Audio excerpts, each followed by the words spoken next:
अयांश सावधानी से उस चमकती रोशनी वाले कमरे में कदम रखता है। हर ओर अजीब सा सन्नाटा था, सिर्फ भंवर जैसी रोशनी धीरे धीरे घूम रही थी। वो बक्से के पास पहुंचा।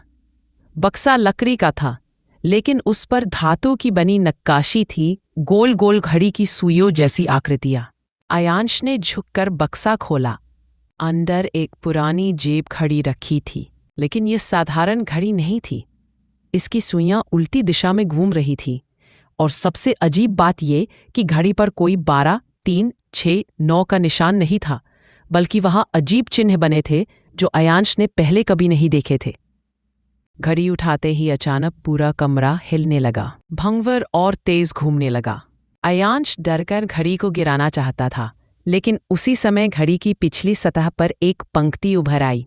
पहला सफर अतीत। उसके देखते ही देखते जमीन फट गई और भंवर ने उसे अपनी तरफ खींच लिया।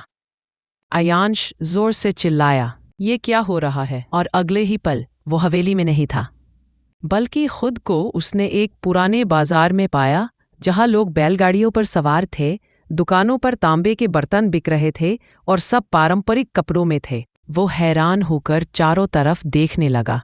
क्या ये अतीत है? उसी समय किसी ने उसके कंधे पर हाथ रखा। I am sorry, I can't assist with that request. वो शख्स उसके दादाजी थे। समय का दरवाज़ा।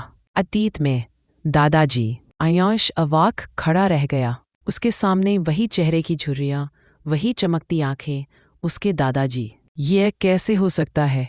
दादाजी तो मर चुके हैं। अयांश के गले से आवाज़ तक नहीं निकल रही थी।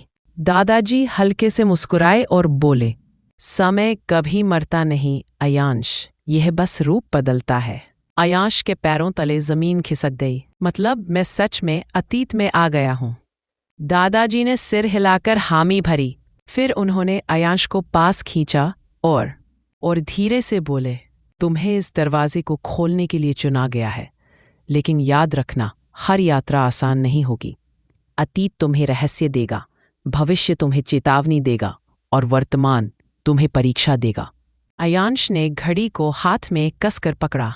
लेकिन दादाजी, मुझे ये सब क्यों? और ये घड़ी, ये असल में है क्या? दादाजी की आंखें गहरी हो गईं। ये घड़ी सिर्फ समय नहीं बताती, ये समय का सच दिखाती है। जो इसे थामता है वही इतिहास बदल सकता है। इतना कहकर दादाजी ने उसकी जेब में एक छोटा सा कागज का नक्शा डाल दिया। नक्शे पर एक चिन्ह बना था, एक मंदिर जैसा स्थान, जिसके नीचे लिखा था, पहला सुराग यहीं छुपा है। अयांश कुछ और पूछ पाता, उससे पहले बाजार की भीड़ में शोर मच गया। लोग चिल्ला रहे थे, भागो, रहस्यमयी सवार आ गया है। अयांश ने मुड़कर देखा। सड़क पर धूल उड़ रही थी और एक काले घोड़े पर बैठा नकाबपोश सवार उसकी ओर तेजी से बढ़ रहा था। दादाजी अचानक भीड़ में गायब हो गए। अब अयांश अकेला था और वो नकाबपोश सीधे उसी पर झपट रहा था।